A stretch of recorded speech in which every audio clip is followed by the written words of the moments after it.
Assalamualaikum warahmatullahi wabarakatuh. Halo semuanya, perkenalkan saya Ditya Nugraha dari kelas 3B, Program Studi Sistem Informasi Fakultas Ilmu Komputer, Universitas Singapura Bangsa Karawang. Pada kesempatan kali ini, saya akan menjelaskan atau membahas salah satu mekanisme pendanaan yang menjadi bagian penting dari ekosistem digital saat ini, yaitu crowdfunding, di mana sistem ini telah mengubah cara kita mendanai kreativitas, bisnis, inovasi, bahkan bantuan sosial. Hari ini kita akan melihat lebih dalam apa itu crowdfunding, bagaimana cara kerjanya, model-modelnya, manfaat, risiko, serta bagaimana perkembangannya di Indonesia. Pertama-tama, jadi apa sih itu crowdfunding? Crowdfunding ini adalah metode penggalangan dana yang dilakukan secara kolektif melalui platform digital. Pendanaan ini berasal dari banyak orang, yaitu crowd, yang memberikan kontribusi dalam jumlah kecil tetapi dilakukan oleh banyak pihak, sehingga total dana menjadi besar. Jadi crowdfunding itu memanfaatkan kekuatan komunitas dan internet untuk mendukung ide kreatif, mendanai usaha rintisan atau startup, membantu program sosial, mendukung proyek teknologi, dan juga mengembangkan UMKM. Jadi perbedaan utama crowdfunding dengan pendanaan tradisional adalah aksesibilitasnya. Jika crowdfunding ini menggunakan internet dan juga komunitas online, dana tradisional yang dikumpulkan secara langsung, gitu ya teman-teman.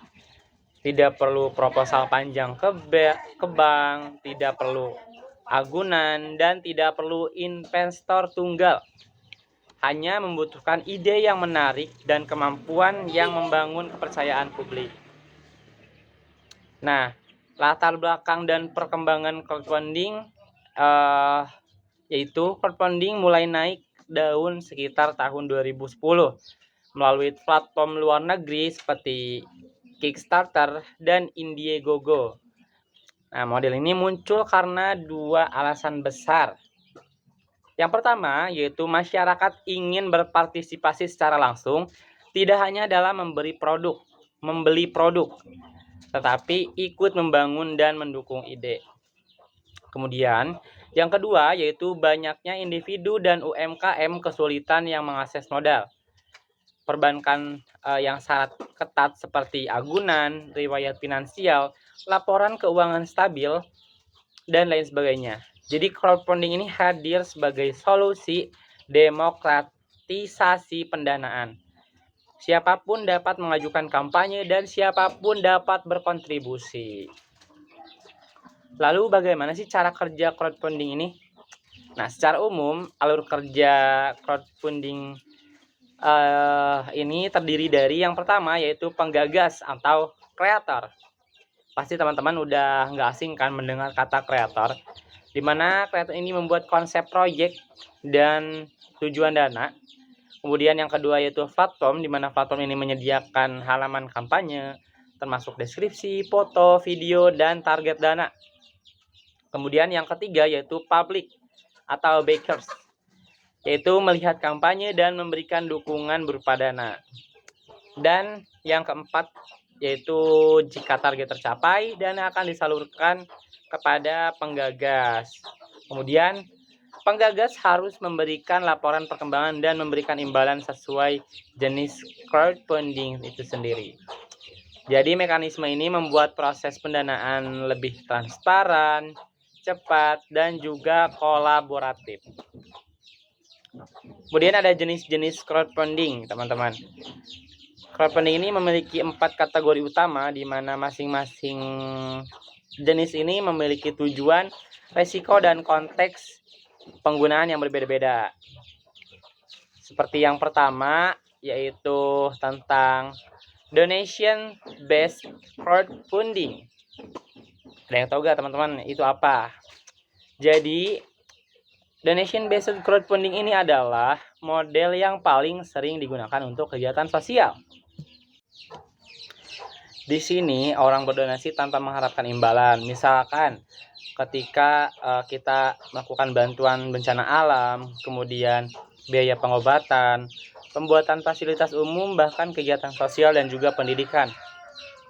Contohnya yaitu platform Kita Bisa, di mana keunggulannya yaitu mudah dilakukan, masyarakat bisa langsung membantu tanpa perantara, dan transparansi tinggi jika platform menyediakan laporan perkembangan. Kelemahannya yaitu yang pertama, rentan terhadap penyalahgunaan jika tidak ada verifikasi yang kuat. Dan yang kedua yaitu keberhasilan yang sangat bergantung pada empati publik. Kemudian model yang kedua atau jenis yang kedua yaitu reward based crowdfunding, di mana model ini memberikan imbalan berupa produk atau layanan.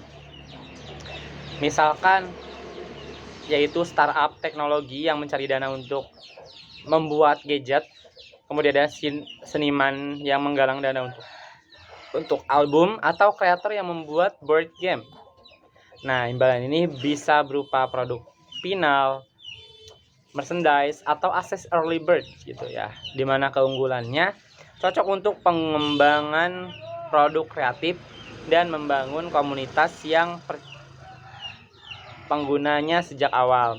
Kekurangannya yaitu resiko produk gagal dikembangkan, dan terkadang biayanya produksi ini lebih besar dari dana yang terkumpul.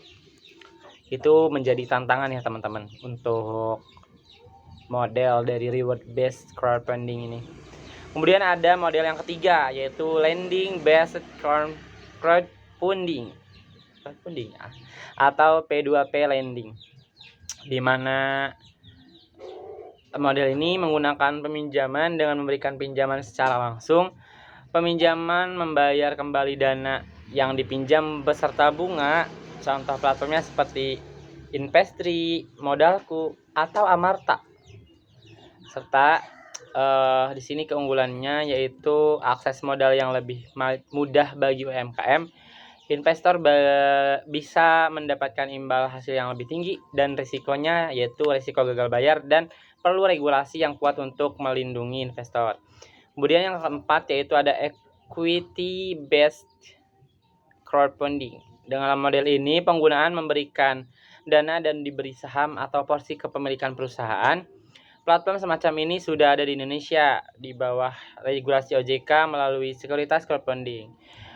Cocok nih untuk startup, UMKM yang ingin ekspansi, dan bisnis rintisan yang belum bisa masuk modal Ventura, di mana keunggulannya ini memberikan kesempatan masyarakat yang menjadi investor awal dan transparansi yang lebih ketat, serta keamanannya karena diatur oleh OJK.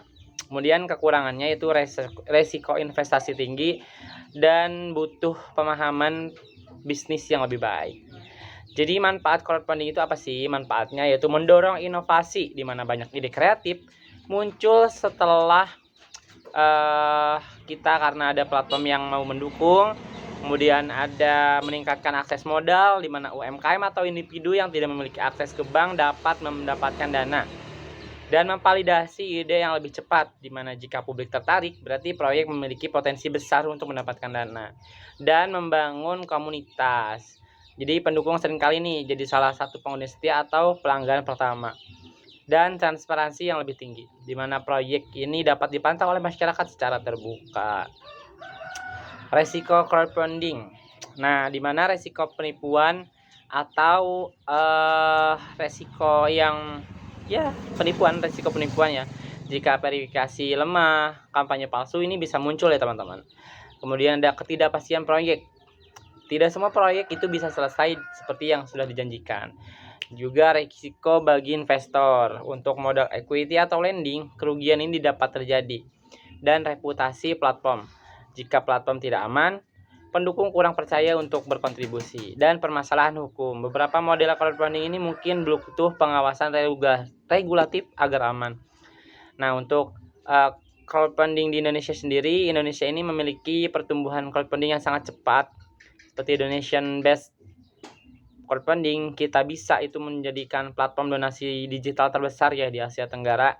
Kemudian ada P2P Lending, lebih dari 100 platform yang telah berizin OJK, dan sekuritas crowdfunding atau SCF, di mana ini mulai berkembang sebagai alternatif pendanaan UMKM.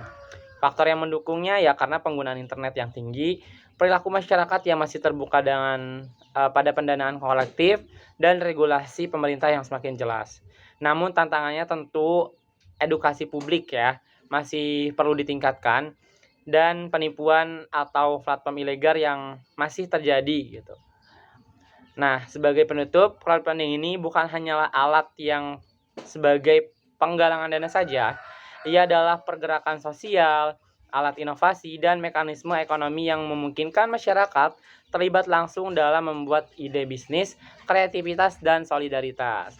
Di mana crowdfunding ini memberikan ruang bagi siapapun yang dapat untuk bermimpi, memberikan kesempatan bagi yang